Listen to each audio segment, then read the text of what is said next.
1,00,000 మంది శివభక్తులతో కలిసి మహారుద్రాక్ష పూజలో పాల్గొనండి. వెంటనే కాల్ చేసి మీ పేరును నమోదు చేసుకోండి.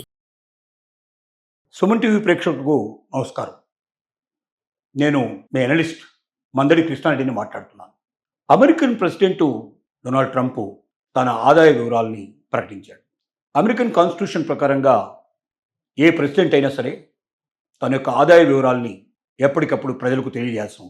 అంటే అంతకుముందు తన పదవిలోకి రాకముందు తన ఆదాయం ఎంత, పదవిలోకి వచ్చాక ఆదాయం ఎంత, ఆ ఆదాయం సక్రమమైన మార్గాల ద్వారానే వస్తుందా, లేక తన పదవిని అడ్డం పెట్టుకొని తను ఏదైనా అడ్డదారులు తొక్కి సంపాదించాడా అనే విషయం ప్రజలందరికీ అర్థమయ్యేటట్టుగా చెప్పడానికే ఈ విధానాన్ని ప్రకటించారు.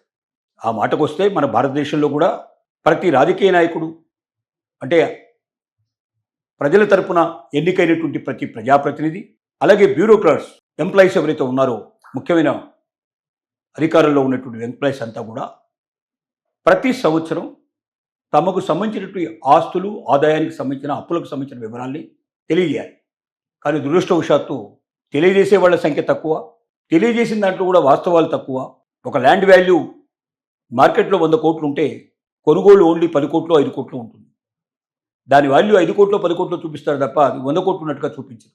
ఈ రకంగా ప్రజల్ని తప్పుదారి పట్టించేటట్టుగా భారతదేశంలో కూడా అవకతవకలు జరుగుతూ ఉన్నాయి. అమెరికాలో మేధావులంతా కూడా పట్టి చూస్తారు కాబట్టి, ప్రతి వ్యక్తి పరికించే ప్రయత్నం చేస్తాడు కాబట్టి వాస్తవాలకు దగ్గరగా ఉండే అవకాశం ఉంటుంది.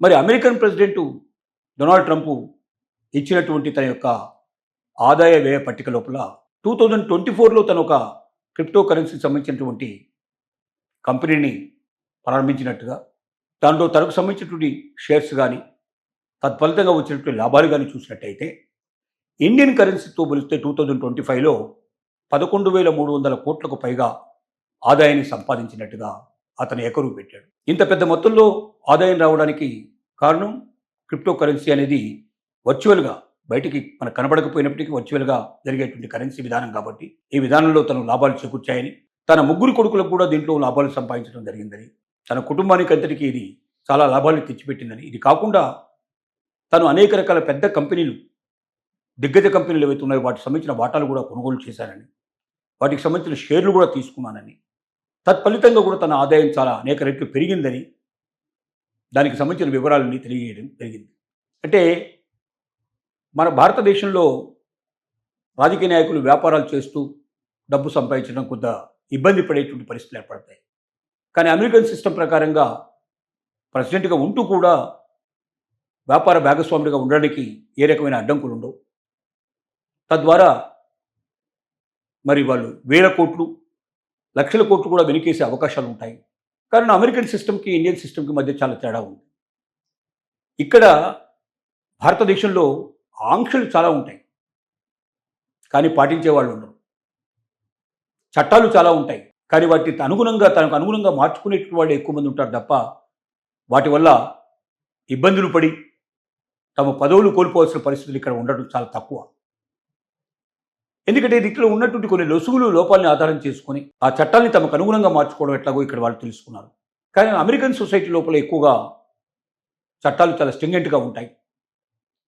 వాటి ఖచ్చితంగా పాటించాల్సిన అవసరం ఉంటుంది. అది అమెరికన్ ప్రెసిడెంట్ అయినా, సామాన్యుడైనా చట్టం ముందు సమానులుగా ఉండే అవకాశాలు ఎక్కువ ఉంటాయి. కాబట్టి ఇప్పుడు డొనాల్డ్ ట్రంప్ వాస్తవంగానే చాలా ధైర్యస్తుడు అని అంటుంటారు ఒకవైపున, మరొక వైపున అతనికి చాలా గర్వం ఉంటుందంటారు. ఆ గర్వం ఇప్పటికే తన దగ్గర డబ్బు ఉందనే గౌరవంతో గర్వపడుతున్నటువంటి డొనాల్డ్ ట్రంప్ ఈ రకంగా 1,000 కోట్ల రూపాయలు తనకు లాభం రూపంలో వచ్చి పడుతున్నప్పుడు మరింతగా గర్వాన్ని అతను ప్రదర్శించే అవకాశం ఉంటుందేమో, ప్రజలను మరింత ఆంక్షలు పెంచే అవకాశం ఉంటుందేమో, ముఖ్యంగా వలసదారుల మీద మరింత పంజా విసిరే అవకాశం ఉంటుందేమో అని భయం కూడా మరొక వైపున ముఖ్యంగా ఇండియన్స్కు ఉన్నదని మాత్రం ఖచ్చితంగా చెప్పచ్చు. ఏది ఏమైనప్పటికీ అమెరికన్ ప్రెసిడెంట్ తన యొక్క లాభాల పంటలో మరింతగా ముందుకు వెళుతున్నాడు. క్రిప్టో కరెన్సీకి అతనికి ఒక వరంలాగా తయారైంది. దాని మూలంగా వచ్చి పన్నులు చెల్లించేదానికన్నా వచ్చే ఆదాయం చాలా ఎన్నో రెట్లు పెద్దది కాబట్టి తద్వారా అతను లాభపడుతున్నాడు. ఈ లాభాలు అతని గర్వాన్ని పెంచకుండా ప్రజలకు హితవు కోసం పాటుపడితే బాగుంటుందని ప్రతి ఒక్కరు కూడా ఆశిస్తున్నారు. అమెరికన్ ప్రెసిడెంట్ డొనాల్డ్ ట్రంప్ తన ఆదాయ వివరాల్ని ప్రకటించాడు. అమెరికన్ కాన్స్టిట్యూషన్ ప్రకారంగా ఏ ప్రెసిడెంట్ అయినా సరే తన యొక్క ఆదాయ వివరాల్ని ఎప్పటికప్పుడు ప్రజలకు తెలియజేస్తాం.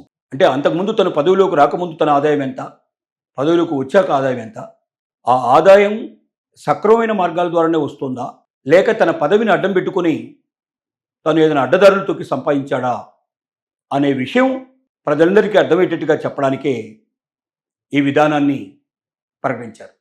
ఆ మాటకు వస్తే మన భారతదేశంలో కూడా ప్రతి రాజకీయ నాయకుడు, అంటే ప్రజల తరపున ఎన్నికైనటువంటి ప్రతి ప్రజాప్రతినిధి, అలాగే బ్యూరోక్రాట్స్, ఎంప్లాయీస్ ఎవరైతే ఉన్నారో, ముఖ్యమైన అధికారంలో ఉన్నటువంటి ఎంప్లాయీస్ అంతా కూడా ప్రతి సంవత్సరం తమకు సంబంధించినటువంటి ఆస్తులు, ఆదాయానికి సంబంధించిన అప్పులకు సంబంధించిన వివరాల్ని తెలియజేయాలి. కానీ దురదృష్టవశాత్తు తెలియజేసే వాళ్ళ సంఖ్య తక్కువ, తెలియజేసిన దాంట్లో కూడా వాస్తవాలు తక్కువ. ఒక ల్యాండ్ వాల్యూ మార్కెట్లో 100 కోట్లు ఉంటే కొనుగోలు ఓన్లీ 10 కోట్లు 5 కోట్లు ఉంటుంది. దాని వాల్యూ 5 కోట్లు 10 కోట్లు చూపిస్తారు తప్ప అది 100 కోట్లు ఉన్నట్టుగా చూపించరు. ఈ రకంగా ప్రజల్ని తప్పుదారి పట్టించేటట్టుగా భారతదేశంలో కూడా అవకతవకలు జరుగుతూ ఉన్నాయి. అమెరికాలో మేధావులంతా కూడా పట్టి చూస్తారు కాబట్టి, ప్రతి వ్యక్తి పరికించే ప్రయత్నం చేస్తాడు కాబట్టి వాస్తవాలకు దగ్గరగా ఉండే అవకాశం ఉంటుంది. మరి అమెరికన్ ప్రెసిడెంట్ డొనాల్డ్ ట్రంప్ ఇచ్చినటువంటి తన యొక్క ఆదాయ వ్యయ పట్టిక లోపల 2024లో తను ఒక క్రిప్టో కరెన్సీకి సంబంధించినటువంటి కంపెనీని ప్రారంభించినట్టుగా, దాంట్లో తనకు సంబంధించినటువంటి షేర్స్ కానీ తత్ఫలితంగా వచ్చినటువంటి లాభాలు కానీ చూసినట్టయితే ఇండియన్ కరెన్సీతో పోలిస్తే 2025లో 11,300 కోట్లకు పైగా ఆదాయాన్ని సంపాదించినట్టుగా అతను ఎకరువు పెట్టాడు. ఇంత పెద్ద మొత్తంలో ఆదాయం రావడానికి కారణం క్రిప్టో కరెన్సీ అనేది వర్చువల్గా బయటికి మనకు కనబడకపోయినప్పటికీ వర్చువల్గా జరిగేటువంటి కరెన్సీ విధానం కాబట్టి ఈ విధానంలో తను లాభాలు చేకూర్చాయని, తన 3 కొడుకులకు కూడా దీంట్లో లాభాలు సంపాదించడం జరిగిందని, తన కుటుంబానికి అంతటికీ ఇది చాలా లాభాలు తెచ్చిపెట్టిందని, ఇది కాకుండా తను అనేక రకాల పెద్ద కంపెనీలు, దిగ్గజ కంపెనీలు ఏవైతే ఉన్నాయో వాటికి సంబంధించిన వాటాలు కూడా కొనుగోలు చేశానని, వాటికి సంబంధించిన షేర్లు కూడా తీసుకున్నానని, తత్ఫలితంగా కూడా తన ఆదాయం చాలా అనేక రెట్లు పెరిగిందని దానికి సంబంధించిన వివరాలన్నీ తెలియజేయడం జరిగింది. అంటే మన భారతదేశంలో రాజకీయ నాయకులు వ్యాపారాలు చేస్తూ డబ్బు సంపాదించడం కొంత ఇబ్బంది పడేటువంటి పరిస్థితులు ఏర్పడతాయి. కానీ అమెరికన్ సిస్టమ్ ప్రకారంగా ప్రెసిడెంట్గా ఉంటూ కూడా వ్యాపార భాగస్వాముడిగా ఉండడానికి ఏ రకమైన అడ్డంకులు ఉండవు. తద్వారా మరి వాళ్ళు 1000 కోట్లు, లక్షల కోట్లు కూడా వెనుకేసే అవకాశాలు ఉంటాయి. కానీ అమెరికన్ సిస్టమ్కి ఇండియన్ సిస్టమ్కి మధ్య చాలా తేడా ఉంది.